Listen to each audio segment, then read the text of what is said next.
Assalamualaikum warahmatullahi wabarakatuh. Alhamdulillah.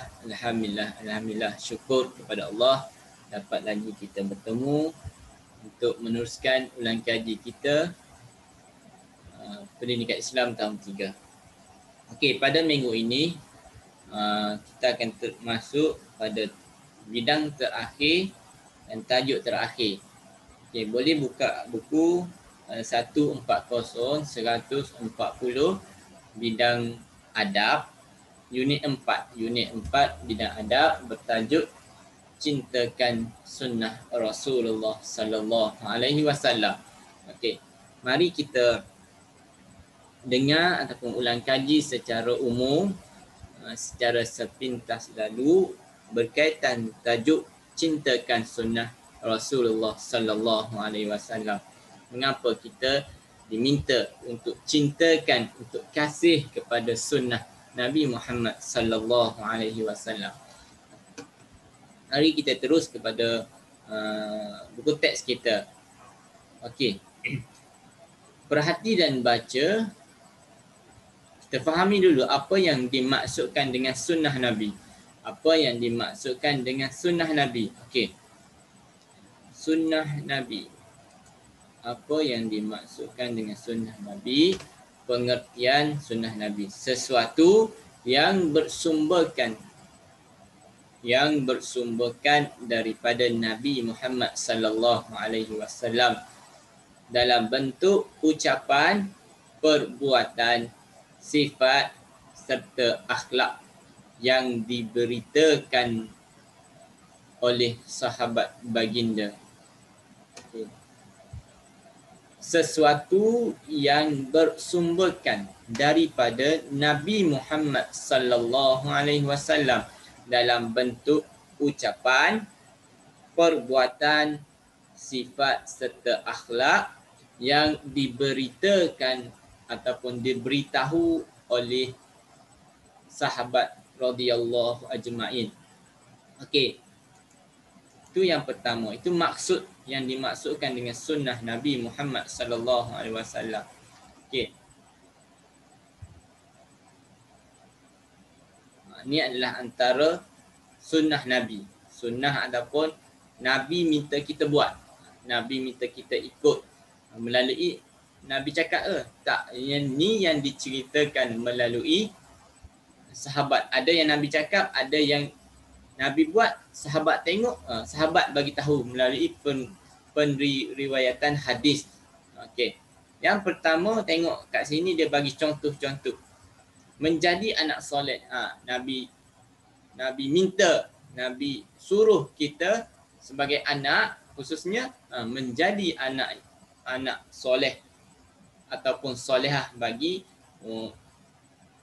kaum wanita.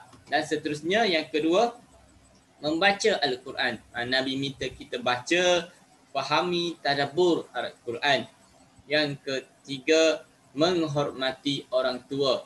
Menghormati orang tua. Yang keempat, bercakap perkara-perkara yang baik. Bercakap perkara-perkara baik. Yang kelima, menuntut ilmu. Menuntut ilmu. Seterusnya, halaman 141, menutup aurat. Menutup aurat, mengasihi ibu bapa, menghubungkan silaturrahim, berbakti kepada ibu bapa, menjaga kebersihan, menggunakan tangan kanan. Okey. Apa dalil? Dalil yang berkaitan dengan semua perbuatan ni. A'udzubillahi minasyaitonirrajim. Wa ma atakumur rasul fakhuzuh wa ma nahakum anhu fantahu. A'udzubillahi minasyaitonirrajim. Wa ma atakumur rasul fakhuzuh wa ma nahakum anhu fantahu. Surah Al-Hashr. Apa maksudnya? Maksudnya apa yang diberikan Rasul kepadamu, maka terimalah. Dan apa yang dilarang, maka tinggalkanlah. Ini adalah daripada dalil Al-Quran. Al-Quran sendiri mengatakan, Allah sendiri mensyariatkan bahawa apa yang datangnya, apa yang diberitahu oleh Nabi Muhammad sallallahu alaihi wasallam, kita kena ambil, kita kena terima, kita kena buat. Dan apa yang ditegah, apa yang dilarang oleh Nabi kita Muhammad sallallahu alaihi wasallam, kita kena tinggal, suka ataupun tidak. Ini diberitahu oleh Al-Quran dengan jelas. Okey, seterusnya banyak ni perbuatan ataupun amalan yang khususnya kita sebagai anak ataupun kita sebagai hamba Allah, kita sebagai umat Nabi Muhammad sallallahu alaihi wasallam, beberapa sedikit daripada amalan perbuatan yang dituntut oleh Nabi Muhammad sallallahu alaihi wasallam untuk kita buat, untuk kita laksanakan, untuk menjadi hamba Allah yang soleh dan solehah. Seterusnya kita terus kepada halaman 142. Halaman 142.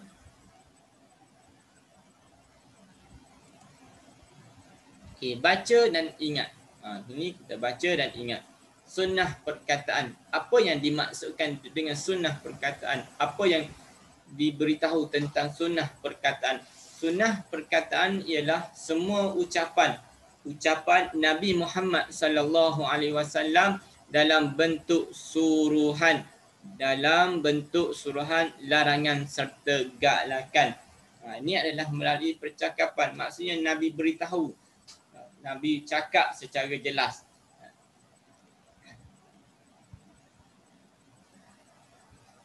Apa yang diberitahu?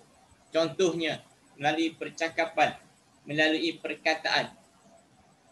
Yang pertama, kelebihan membaca Al-Quran. Nabi cakap tentang kelebihan membaca Al-Quran. Yang pertama, daripada Abu Umamah radhiyallahu anhu, katanya, aku telah mendengar Rasulullah sallallahu alaihi wasallam bersabda, hendaklah kamu semua membaca Al-Quran. Sesungguhnya Al-Quran itu akan datang pada hari kiamat memberikan syafaat kepada orang yang membaca dan beramal dengan hukum-hukumnya. Riwayat Bukhari dan Muslim.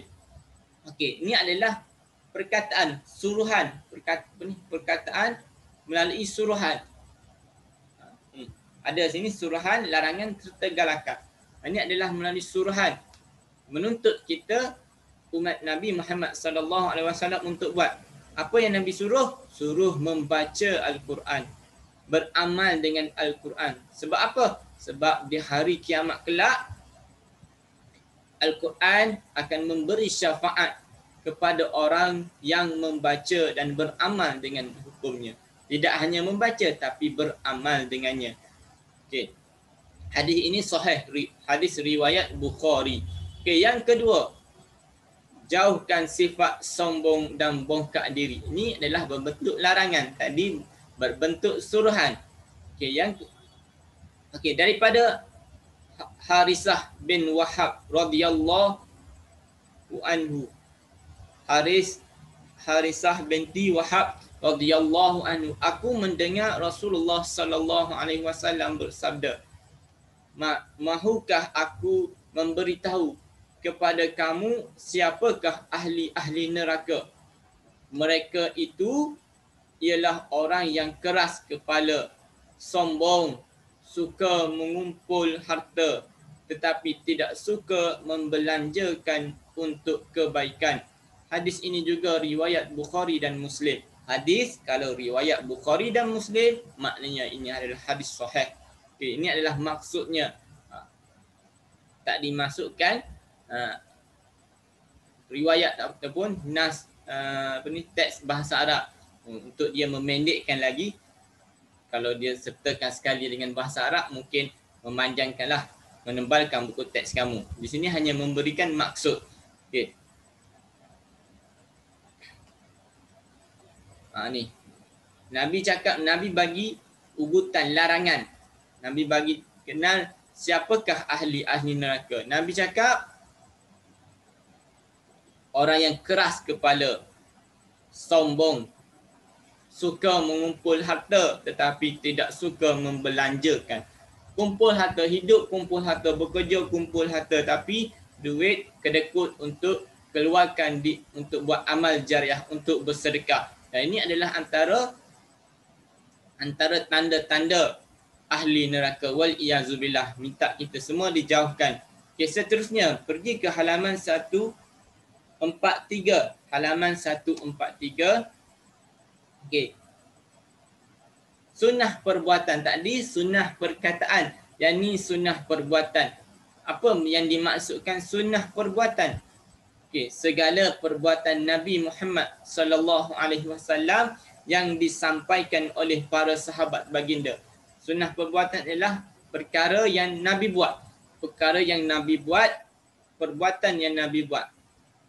Yang pertama, apa yang Nabi buat? Okey, yang pertama, mengutamakan anggota kanan. Mengutamakan anggota kanan.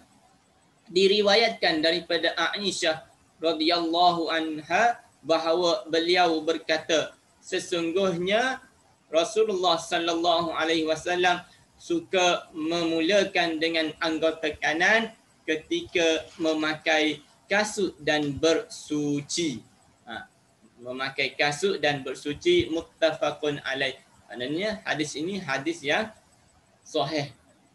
Yang kedua, perbuatan yang kedua, merendahkan diri. Merendah diri. Anas bin Malik radhiyallahu anhu menceritakan bahawa Rasulullah sallallahu alaihi wasallam sentiasa merendah diri dan terlebih dahulu memberi salam kepada sesiapa yang dijumpai walaupun kanak-kanak.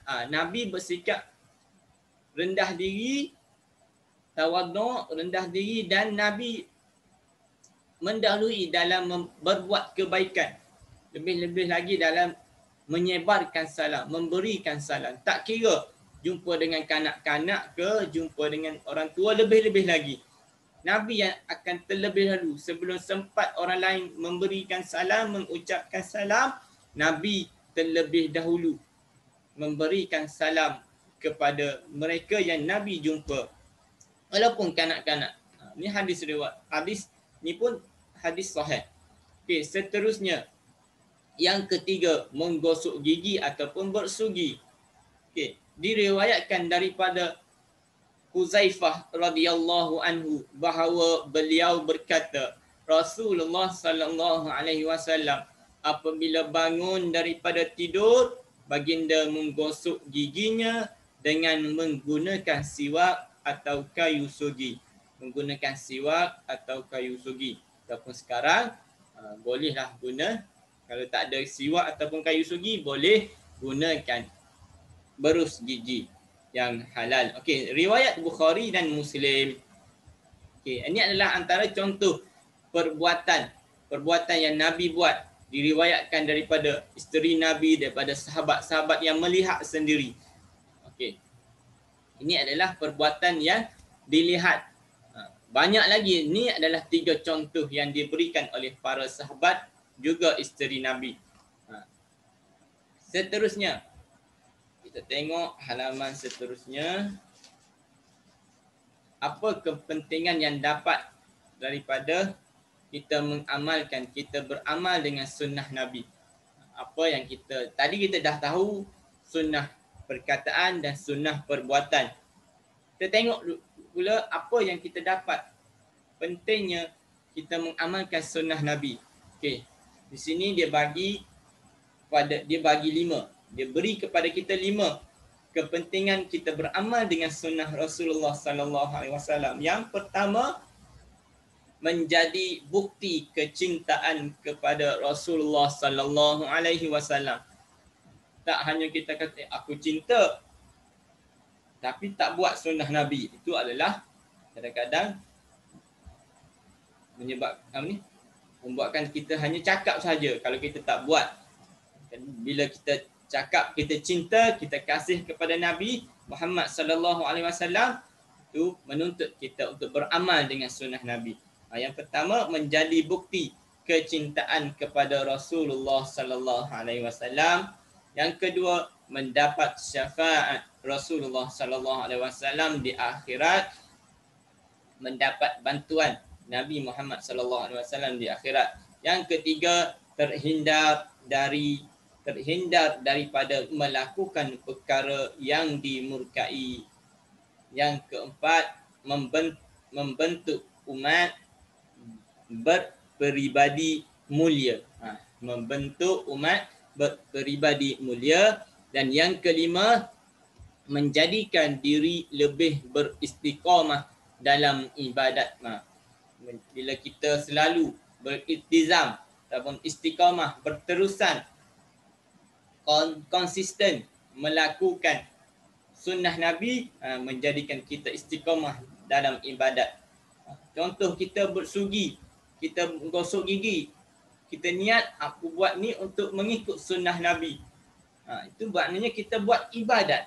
Bila kita niat kerana lillahi ta'ala, nak ikut sunnah Nabi, itu adalah ibadat. Dan bila cakap ibadat, ada ganjaran di sisi Allah Subhanahu Wa Ta'ala. Kecil atau besar itu kita letak tepi. Yang penting, apa yang kita buat itu Allah bagi ganjaran. Ganjaran besar kecil itu kita fikir. Kemudian yang paling utama, ya sunnah Nabi, ya ibadat. Bila kita buat, Allah terima, ada ganjarannya. Okey. Ini adalah 5 kepentingan. Mungkin banyak lagi yang boleh kita bincangkan. Okey. Kalau buku teks ni nak senaraikan semua, maknanya tebal lah buku teks kita nanti. Okey. Ini adalah kepentingan. Isi yang terakhir dalam buku teks ini. Okey, adapun halaman 145 ni untuk perbincangan ataupun latihan kita lebih kepada berdepan. Okey. Maklim rasa sekadar ini dahulu untuk perbincangan ulang kaji kita pada pagi ini. Sebarang persoalan boleh kamu soal ataupun tanya bila sesi secara langsung Google Meet nanti. Pada hari Khamis kan. Okey. Untuk hari ini, wallahu ta'ala alam, apa yang baik itu datangnya daripada Allah, yang kurang, yang lemah datang daripada diri mu'allim sendiri. Allah ta'ala alam. Assalamualaikum warahmatullahi wabarakatuh.